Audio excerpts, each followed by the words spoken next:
Whiz, stand beside Grandma Pearl's Florida kitchen on December 24th, 1978, and watch her making broccoli rice casserole. She'd cook white rice until tender, then mix it with frozen chopped broccoli, thawed, cream of mushroom soup, and an entire jar of Cheese Whiz. The mixture was thick, bright orange, and cheesy. It went into a casserole dish, and she'd top it with crushed Ritz crackers mixed with melted butter. It baked until bubbling. The casserole cost $1.50 to make and fed 10 people. It tasted creamy, cheesy, and slightly artificial from the Cheese Whiz, but nobody cared because it was delicious. The Ritz cracker topping added buttery crunch. Broccoli rice casserole disappeared by 1985 when people decided Cheese Whiz was fake cheese and started making everything with real cheddar. The tradition died when processed cheese became shameful instead of convenient.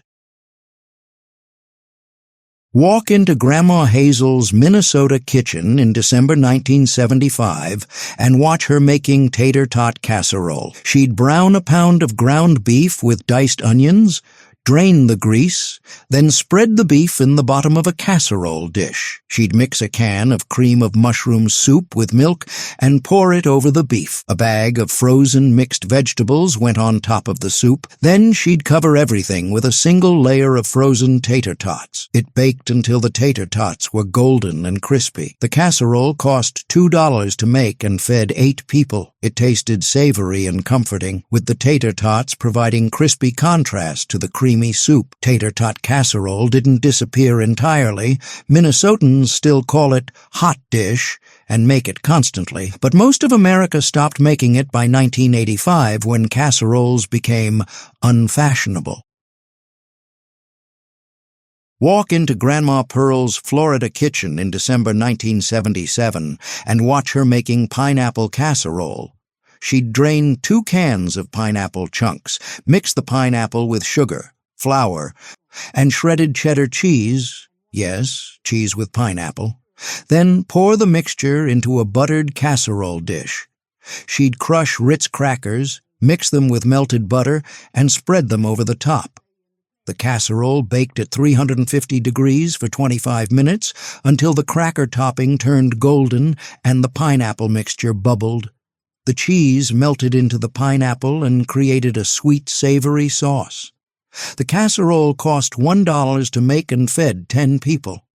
It tasted sweet and tangy from the pineapple, rich from the cheese, buttery from the crackers. It was bizarre, sweet fruit with cheddar cheese, but somehow it worked. Pineapple casserole didn't disappear entirely from Southern tables, but most of America stopped making it by 1985 when people decided mixing fruit and cheese was weird. The tradition died when food became segregated into sweet or savory, and dishes that crossed the line were dismissed as old-fashioned or gross. Stand in Grandma Faye's Arkansas kitchen on December 23, 1972, and watch her making squash casserole. She'd slice yellow squash and boil it until tender, then drain it thoroughly and mash it slightly. She'd mix the squash with beaten eggs, sour cream, diced onion, shredded cheddar cheese, salt, and pepper. The mixture went into a greased casserole dish. She'd crush a sleeve of Ritz crackers, mix them with melted butter, and spread them over the top. It baked until the crackers turned golden and the squash mixture set like a custard. The casserole cost 75 cents to make and fed 8 people. It tasted creamy and slightly sweet from the squash, savory from the cheese, buttery from the crackers. Squash casserole disappeared by 1985 when people stopped growing summer squash and started buying zucchini instead. The tradition died when Southern vegetables became regional instead of universal. Walk into Grandma Edna's Pennsylvania kitchen in December 1974 and watch her making chicken and stuffing casserole. She'd layer cubed cooked chicken in the bottom of a casserole dish, Pour a mixture of cream of chicken soup and sour cream over the chicken, then top it with prepared stovetop stuffing mixed with melted butter. It baked until the stuffing turned crispy on top. The casserole cost $2 to make and fed 10 people. It tasted like Thanksgiving in a casserole, savory, herby, creamy, with the stuffing providing texture and crunch. Chicken and stuffing casserole didn't disappear entirely, but the tradition of making it at Christmas died in the 1980s when people decided stuffing belonged only at Thanksgiving. The recipe survived in church cookbooks, but vanished from most home kitchens.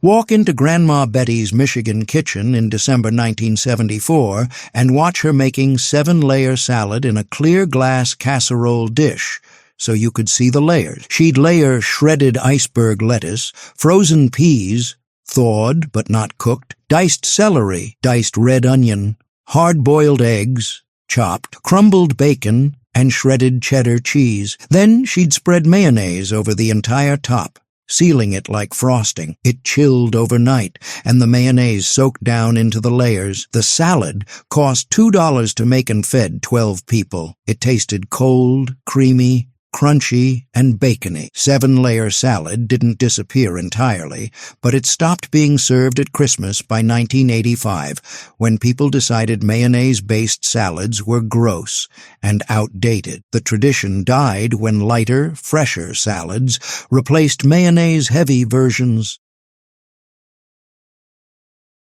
Stand beside Grandma Pearl's Georgia kitchen on December 25, 1977, and watch her making sweet potato casserole. She'd boil sweet potatoes until tender, peel them, mash them with butter, sugar, eggs, milk, and vanilla. The mixture went into a casserole dish. She'd cover the top with a thick layer of miniature marshmallows. It baked until the marshmallows melted, puffed, and turned golden brown on top. The casserole cost $1 to make and fed 10 people. It tasted like dessert. Sweet, buttery, with the marshmallows adding gooey sweetness. Sweet potato casserole didn't disappear. Southerners still make it every Thanksgiving. But the tradition of serving it at Christmas died in the 1980s, when it became too Thanksgiving-specific. The marshmallow version was replaced with pecan streusel toppings when people decided marshmallows were childish. Walk into Grandma Ruth's Vermont kitchen in December 1976 and watch her making hamburger rice casserole. She'd brown a pound of ground beef with diced onions, drain the grease, then mix the beef with cooked white rice, a can of tomato soup, a can of water, frozen mixed vegetables, and shredded cheese. The mixture went into a casserole dish, and she'd top it with more cheese. It baked until bubbling. The casserole cost $1.25 to make and fed 8 people. It tasted savory and slightly sweet from the tomato soup, with the rice soaking up all the flavors. Hamburger rice casserole disappeared by 1984 when people decided ground beef casseroles were boring and 2 1950s. The tradition died when Rice-A-Roni and Hamburger Helper replaced homemade rice casseroles. 15 casseroles erased. 35 left. These weren't gourmet. These weren't Instagram-worthy. These were designed to feed crowds cheaply. Your grandmother fed 10 people for $150. You spend $15 on a Chipotle burrito. That's the difference between her generation and yours. Let's keep going. Stand beside Grandma Ruby's Mississippi kitchen on December 25, 1976, and watch her making macaroni and cheese casserole with tomatoes.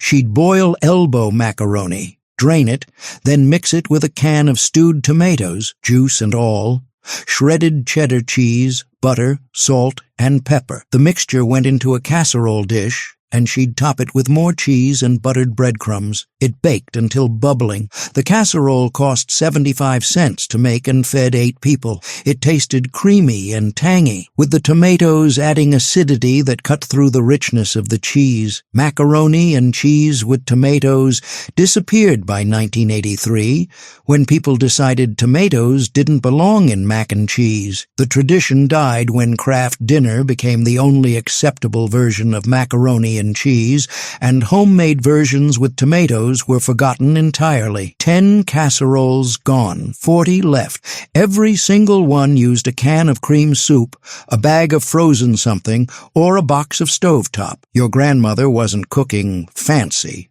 She was feeding families on $2 budgets. You judge her shortcuts while ordering DoorDash. Keep going.